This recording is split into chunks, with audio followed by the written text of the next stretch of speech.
My name is Ben Olguin, and I am a professor in the English department. And I currently hold the Robert and Lisa Erickson Presidential Chair in English.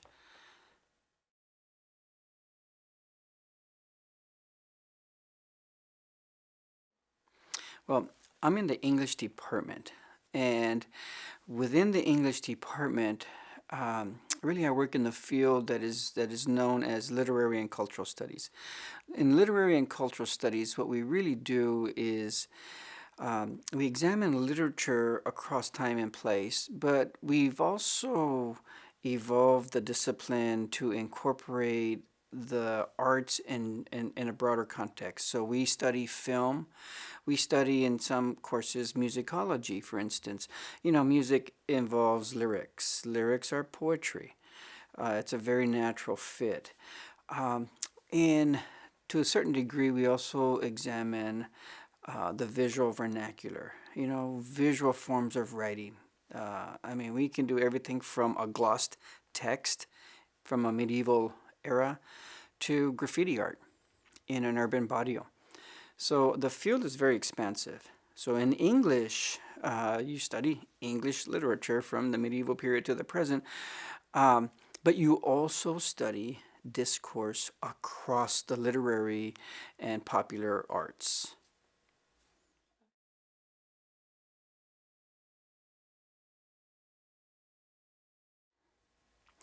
Well, the thing that's interesting about literature is that, in literary and cultural studies specifically, is that it is at the intersection of multiple disciplines. It is informed by multiple disciplines, and it's at the intersection. So when you study literary and cultural studies, when you pursue that field as a major, what you're really doing is examining aesthetics, poetics, which is the politics of a model of art or aesthetics, and you study ethics as well.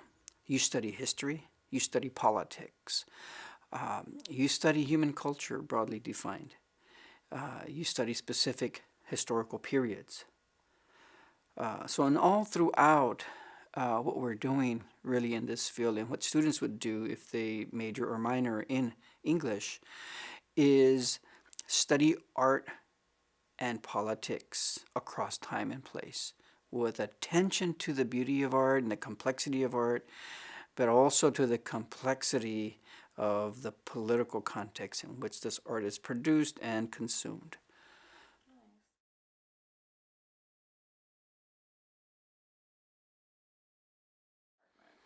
Well, again, in our field, in the English department and in literary and cultural studies, research takes a lot of different shapes.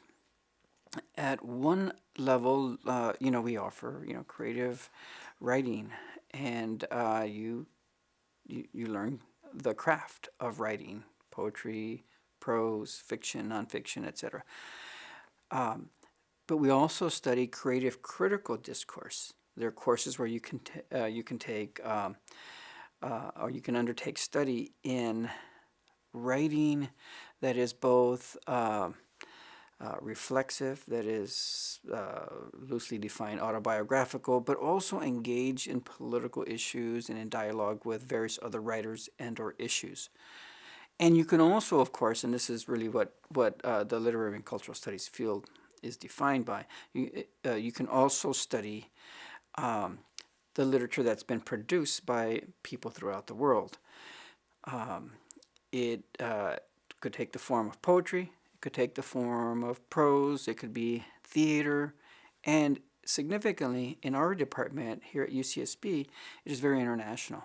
You have half the faculty, or probably more than half the faculty, are international from probably 7 or 8 different countries and different historical, cultural, political backgrounds. It is an unusual uh, mix that works to expand the possibilities, the range of possibilities for students to study Chinese literature, Asian Pacific Islands literature, Latina and Latino literature, African literature, Canadian literature, Western European literature and art.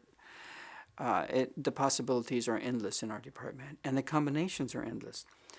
That is to say that in our department, we really are a comparative literature department to a certain degree, without the extra language requirements, though we do encourage and have a requirement for foreign language.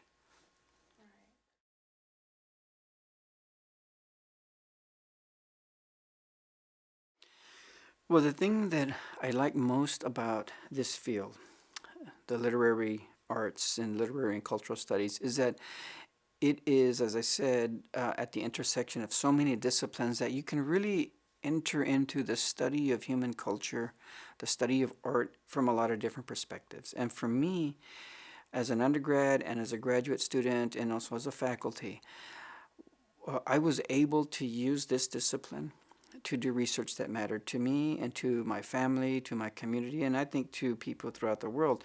And specifically, this involved work on prisoner literature. Um, Unfortunately, members of my community have been incarcerated at very high rates, disproportionately high rates.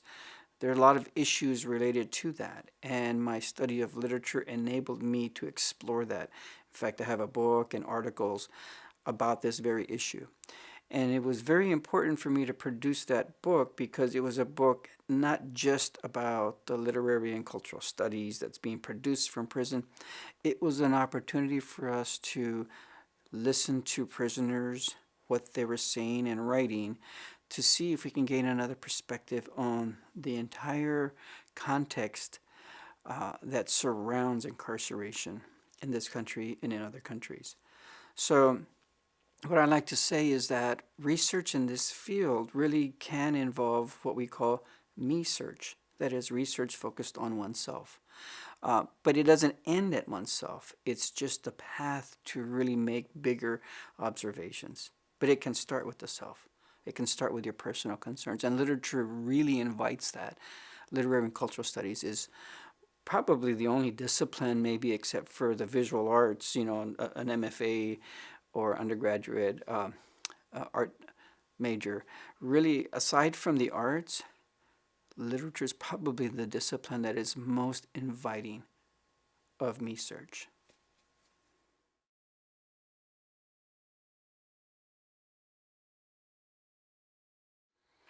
The thing that's really important for students to remember is that even as we very, very much encourage what I've called me search, that is research about oneself that has broader implications for the world at large, right?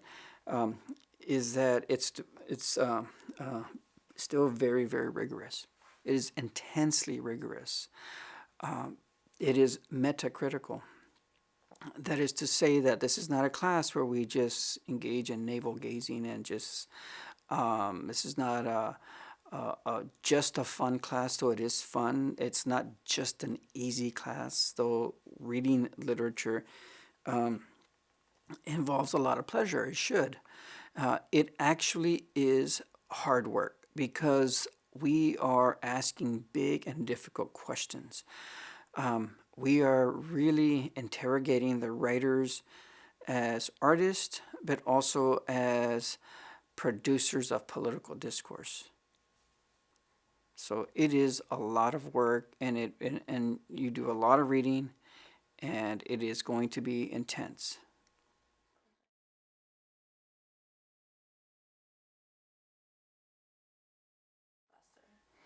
Well, to be completely honest, I can't even believe they pay me for this job.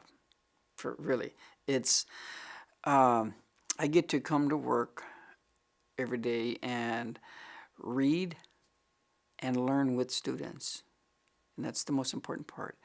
Learning with students. I'm a lifelong learner, and I take the approach that when we go into class and we're studying culture, we're gonna discover new things together. And every class has a different dynamic because it includes different people.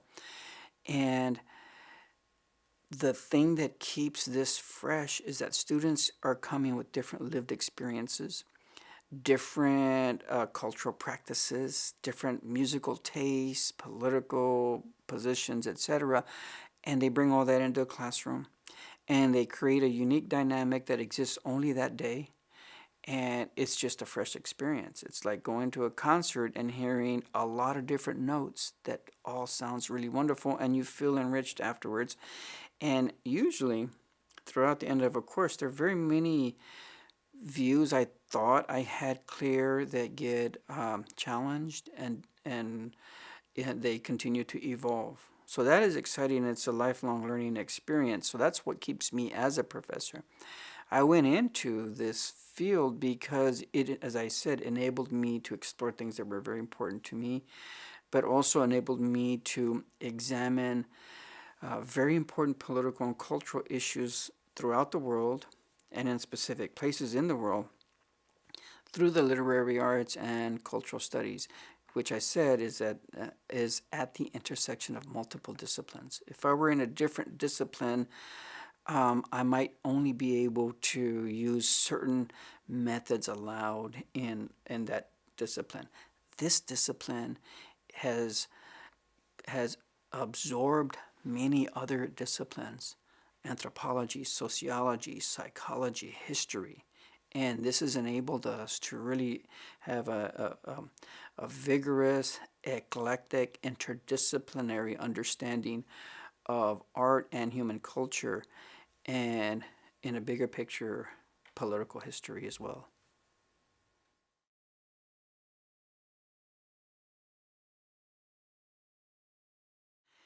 Yeah, the one thing that I would say to all students is that allow yourself to explore a lot of different majors, a lot of different interests, and leave open the possibility of a double major or a major and two minors, and allow yourself to look at a lot of different programs and change and switch and not think that that's a bad thing.